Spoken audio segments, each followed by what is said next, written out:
বন্ধুসকল, ইতিমধ্যে আমাৰ জিলা মিডিয়া বিভাগৰ অধ্যক্ষ ডাঙৰীয়া আপোনালোকক যিখিনি বিৱৰণ দিলে আমাৰ কংগ্ৰেছ দলৰ গ্যাৰান্টি কাৰ্ড বা পঞ্চনীয়াৰ ওপৰত, মই আৰু সেই বিষয়ে ক'বলৈ নাযাওঁ। আজি কংগ্ৰেছ বা ইণ্ডিয়া এলায়েন্স যেটো বিৰোধী মিত্ৰজোঁট হৈছে, তেওঁলোকে কি কৰিব বিচাৰিছে? তেওঁলোকে শ্ৰমিকৰ মজুৰি বৃদ্ধি কৰিব বিচাৰিছে।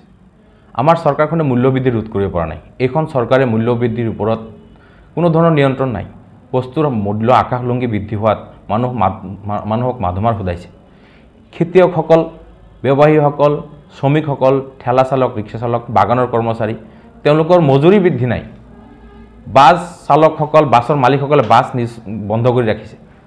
আমাৰ অত্যাধিক আপোনাৰ পৰিবহণ বিভাগৰ যিবিলাক কৰ কাটাল বা জৰিমনা, আপোনালোকে জানে যে এই ক্ষুদ্ৰ ব্যৱসায়ীসকলে নিজৰ গাড়ী ডিআই হওক, বলেৰো পিকআপ হওক, এই মালবাহী যিবিলাক সৰু সৰু গাড়ী গুৱাহাটীৰ পৰা যদি মালবাহী গাড়ীবিলাকে দি প্ৰয়োজনতকৈ জোখতকৈ যদি 50 কেজি মালো বেছি আনে, কোনোবাই 30,000, কোনোবাই 40,000, কোনোবাই 25,000 টকা জৰিমনা ভৰিব লগা হৈছে।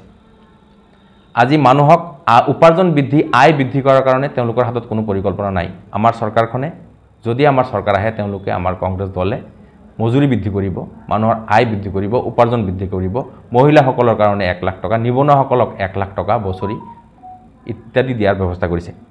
আটাইতকৈ গুৰুত্বপূৰ্ণ বিষয়টো হ'ল প্ৰফেচাৰ স্বামীনাথনৰ নেতৃত্বত গঠন হোৱা কমিশ্যন, যিখন কমিশ্যনে আমাৰ কৃষকসকলৰ ওপৰত যি প্ৰতিবেদন দাখিল কৰিছিল, সেইখনক আমাৰ চৰকাৰে গুৰুত্ব দিব বুলি তেওঁলোকে প্ৰকাশ কৰিছে।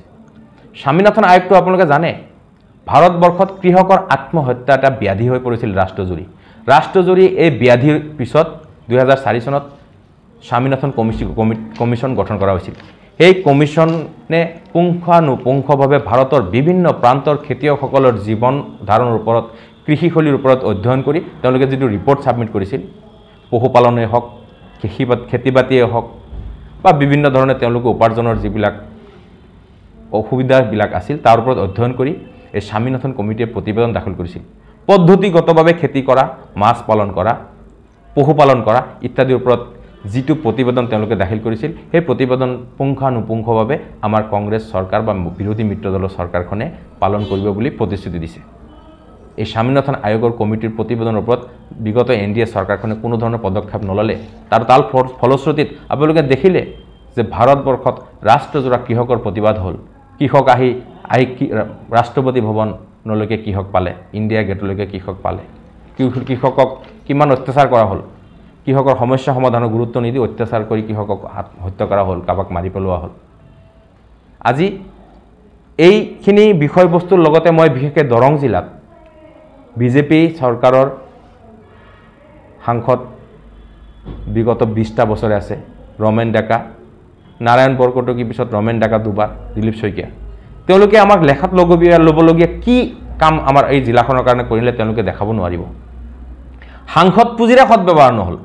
শুনামতে জিলা উপায়ুক্ত কাৰ্যালয়ত কোটি 2 কোটি টকা পৰি আছে, দিলীপ শইকীয়া তেওঁলোকে ব্যৱহাৰে কৰিব পৰা নাই। আজি প্ৰাগবাসী উদ্যোগ চিপাঝাৰত তেওঁলোকৰ প্ৰতিশ্ৰুতি আছিল, এইটো তেওঁলোকে পুনৰুজ্জীৱিত কৰিব বুলি, তেওঁলোকে নোৱাৰিলে। মংগলদৈ টাউনত যিখিনি কাম কৰিছিল তৰুণ গগৈ ডাঙৰীয়াৰ দিনত, মংগলদৈ নগৰৰ গোটেইখিনি পেভাৰ ব্লক ৰোড তেতিয়াৰ মন্ত্ৰী বসন্ত দাস ডাঙৰীয়াই কৰিছিল। তেওঁ আজি আমাৰ দলত নাই। তেওঁক তৰুণ গগৈ ডাঙৰীয়াই বসন্ত দাসৰ হতুৱাই এক মংগলদৈ নগৰখনক উন্নত কৰাইছিল। আজি খাৰপুৰীয়াত এখন বৃহৎ পানী যোগান আঁচনি আছে। প্ৰায় খাৰপুৰীয়া নগৰত গোটেই নগৰৰ মানুহখিনি অকাই পকাই 3500 কিলোমিটাৰ, 3500 কিলোমিটাৰ দীৰ্ঘ এই আঁচনিখন ঘৰে ঘৰে পানী দিয়াৰ ব্যৱস্থা কৰা হৈছিল। আধৰুৱা কামটো এই বিজেপি চৰকাৰখনে কৰিব নোৱাৰিলে। অভিলাষী আঁচনি দৰং, ওদালগুৰিত কোনো নাই। ওদালগুৰিতে কওক, মাজবাটতে কওক, পানেৰীতে কওক, ক'তো বিজেপিৰ লেখত ল'বলগীয়া কাম নাই। অকল আছে বিভাজনৰ ৰাজনীতি, ধৰ্মীয় ঘৃণা, মানুহৰ মাজত ব্যৱধান, এইবিলাকে তেওঁলোকৰ আঁচনি আছিল। মানুহৰ মাজত ব্যৱধানে সমাজৰ আৰ্থিক আৰু সামাজিক ব্যৱস্থাটোক পংগু কৰি পেলাইছে। তেওঁলোকে এইখিনিয়ে কৰিছে।